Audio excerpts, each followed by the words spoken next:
Hi guys, welcome to next solution. आज class में class 12th Hindi chapter 12 तिरिक्ष, जिनके लेखक है उदय प्रकाश जी। इस चैप्टर का ऑब्जेक्टिव क्वेश्चन कवर करने वाली हूँ, जो आप सभी के लिए काफी महत्वपूर्ण है। अगर आप हैं चैनल पर नया चैनल करें सब्सक्राइब, साथ में अपने दोस्तों के पास शेयर भी कर दीजिएगा। चलिए स्टार्ट करते हैं क्वेश्चन नंबर 1 से।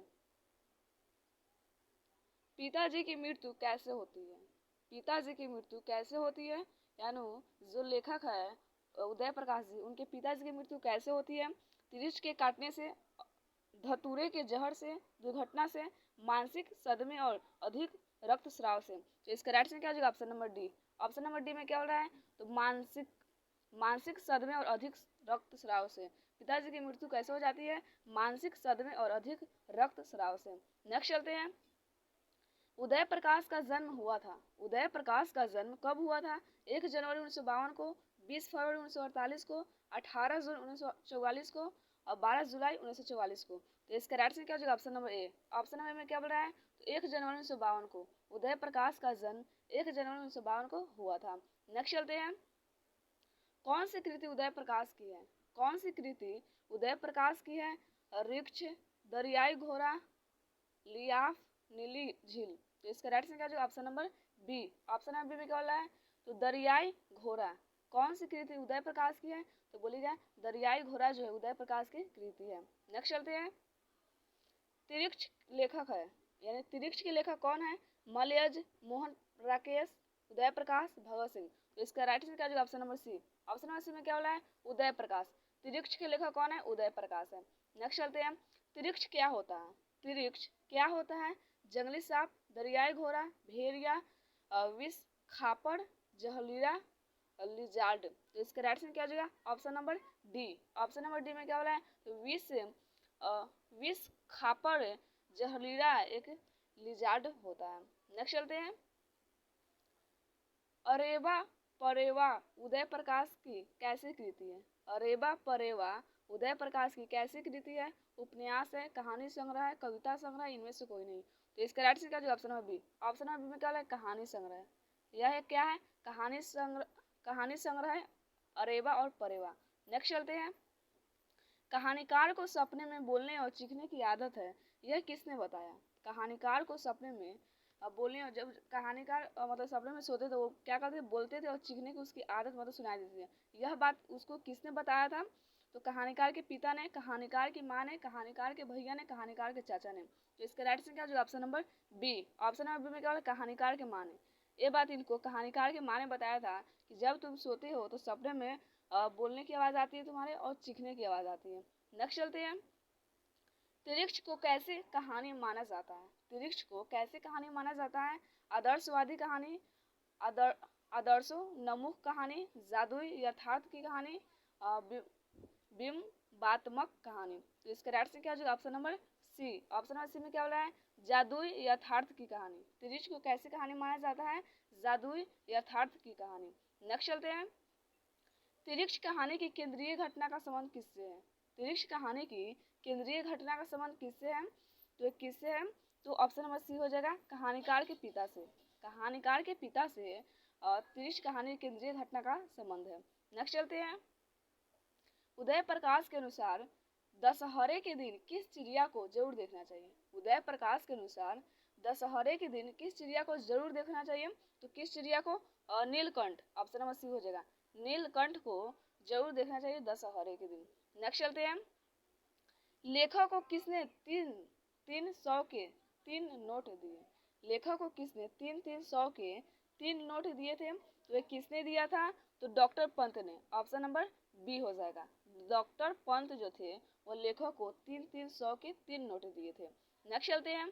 लेखक के 10 स्वपन के सबसे खतरनाक पात्र कौन थे? लेखक के द स्वपन के सबसे खतरनाक पात्र कौन थे? तो कौन क्या था?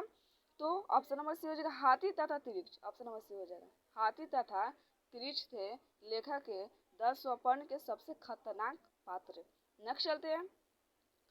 लेखक को सपने में क्या करने की आदत थी? लेखक को सपनों में क्या करने की आदत थी? तो मैंने बताया ही क्या करने की, बोलने और चीखने की आदत थी। और ये बात लेखक को किसने बताया था? तो उनकी माँ ने बताया था कि जब तुम सोते हो तो सपने में बोलते हो और चीखने की आवाज सुनाई देती है। नेक्स्ट चलते हैं। लेखक के पिताजी ट्रैक्टर से कहाँ उतरे थे? लेखक के पिताजी ट्रैक्टर से कहाँ उतरे थे? तो ये कहाँ उतरे थे? मिनरवा टाकिज के पास। ऑप्शन नंबर बी हो जाएगा, मिनरवा टाकिज के पास ये उतरे थे। नेक्स्ट चलते हैं। खतरनाक सपनों में लेखक का सबसे बड़ा अस्त्र क्या था? खतरनाक सपनों में सबसे सबसे बड़ा अस्त्र क्या था? तो ये क्या था अस्त्र? आवाज था। क्या हो जाएगा? ऑप्शन नंबर 80 हो जाएगा, आवाज, बोलने और चीखने की जो आवाज था। नेक्स्ट चलते हैं। लेखक के पिताजी शहर क्यों गए थे? लेखक के पिताजी शहर क्यों गए थे? तो ये शहर क्यों गए थे? तो अदालत में पेशी के लिए। ऑप्शन नंबर डी हो जाएगा, अदालत में पेशी के लिए। लेखक के पिताजी शहर क्यों गए थे? तो बोलेगा अदालत में पेशी के लिए। नेक्स्ट चलते हैं। त्रिच किस प्रकार की रचना है? त्रिच किस प्रकार की रचना है? तो किस प्रकार की है? आधुनिक त्रासदी। ऑप्शन नंबर ए हो जाएगा, आधुनिक त्रासदी है। त्रिच किस प्रकार की रचना है? तो बोलेगा आधुनिक त्रासदी है। नेक्स्ट चलते हैं। उदय प्रकाश की कहानी कौन सी है? उदय प्रकाश की कहानी कौन सी है? इसमें कौन सा है? तिरिच हो जाएगा, ऑप्शन नंबर बी। कौन? तिरिच। उदय प्रकाश जी द्वारा रची गई कौन सी कहानी है? तो तिरिच है। नेक्स्ट चलते हैं। उदय प्रकाश ने किस विश्वविद्यालय से एमए किया? उदय प्रकाश ने किस विश्वविद्यालय से एमए किया था? तो किस विश्वविद्यालय से किए थे? सागर विश्वविद्यालय सागर। ऑप्शन नंबर सी हो जाएगा, सागर विश्वविद्यालय सागर से इन्होंने एमए किए थे। नेक्स्ट चलते हैं। उदय प्रकाश ने किस पत्रिका के संपादन विभाग में काम किया? उदय प्रकाश ने किस पत्रिका के संपादन विभाग में काम किया था? तो किस पत्रिका विभाग में ये काम किए थे? तो दिनमान। ऑप्शन नंबर ए हो जाएगा, उदय प्रकाश ने दिनमान पत्रिका के संपादन विभाग में काम किए थे। नेक्स्ट चलते हैं। उदय प्रकाश जी ने किस अंग्रेजी पत्रिका का संपादन किया? उदय प्रकाश जी ने किस अंग्रेजी पत्रिका का संपादन किए थे? तो किस अंग्रेजी पत्रिका का संपादन किया था? एमिनेंस। ऑप्शन नंबर सी हो जाएगा, एमिनेंस। उदय प्रकाश ने एमिनेंस अंग्रेजी पत्रिका का संपादन किए थे। यहाँ पर फ्रेंड्स क्वेश्चन नंबर 21 दो बार डला गया, इसके लिए आपको कोई दिक्कत नहीं होना चाहिए। देख लीजिए। लेखक को किसने बताया कि त्रिक्ष में काले नाग से 100 गुना ज्यादा जहर होता है? लेखक को किसने बताया कि त्रिक्ष में काले नाग से 100 गुना ज्यादा जहर होता है? तो ये बात किसने इनको बताया था? तो थानू ने। किसने? थानू ने इसको बताया था। ऑप्शन नंबर हो जाएगा, थानू ने बताया था कि लेखक को कि त्रिक्ष में काले नाग, यानी काले नाग का मतलब क्या हुआ? सांप जो होता है उसमें उससे 100 गुना जहर इसमें त्रिक्ष में होता है। नेक्स्ट चलते हैं। कौन सी कहानी उदय प्रकाश जी की नहीं है? कौन सी कहानी जो है इसमें उदय प्रकाश जी की नहीं है? तो कौन सी नहीं है? वारिस। वारिस। ऑप्शन नंबर ए, वारिस नहीं है। बाकी दरियाई घोड़ा है, पीली छतरी वाली लड़की है, मैंगो सील है। नेक्स्ट चलते हैं। लेखक के पिताजी को बचपन में किस रोग की शिकायत थी? लेखक के पिताजी को बचपन में किस रोग की शिकायत थी? तो किस रोग की शिकायत थी इनको? तो एपेंडिसाइटिस। ऑप्शन नंबर बी हो जाएगा, एपेंडिसाइटिस रोग का इनको बचपन में शिकायत थी। नेक्स्ट चलते हैं। त्रिक्ष कहानी के पिताजी का नाम क्या है? त्रिक्ष कहानी के पिताजी का नाम क्या है? इनके पिताजी का नाम क्या है? तो राम स्वारथ प्रसाद। राम स्वारथ प्रसाद इनके पिताजी का नाम है। नेक्स्ट चलते हैं। त्रिक्ष शीर्षक पाठ में लेखक के पिताजी कितने साल के हैं? त्रिक्ष शीर्षक पाठ में लेखक के पिताजी कितने साल के हैं? इनके पिताजी कितने साल के हैं?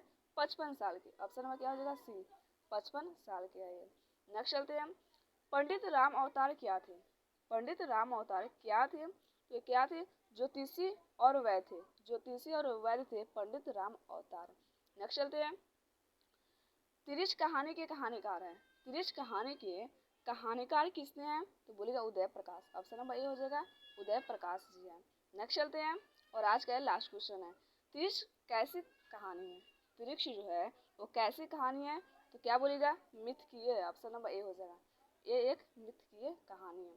तो आज का क्वेश्चन इतना में एंड होती है। आई होप आप लोग वीडियो अच्छी लगी। अगर आप हमारे चैनल बनाए, चैनल करें सब्सक्राइब, साथ में दोस्तों के पास शेयर भी कर दीजिएगा। कमेंट करके जरूर बताइएगा आप लोग वीडियो कैसी लगी। और साथ में लाइक भी कर दीजिएगा। चलिए आप लोग से कल मिलते हैं। जय हिंद, जय भारत, वंदे मातरम।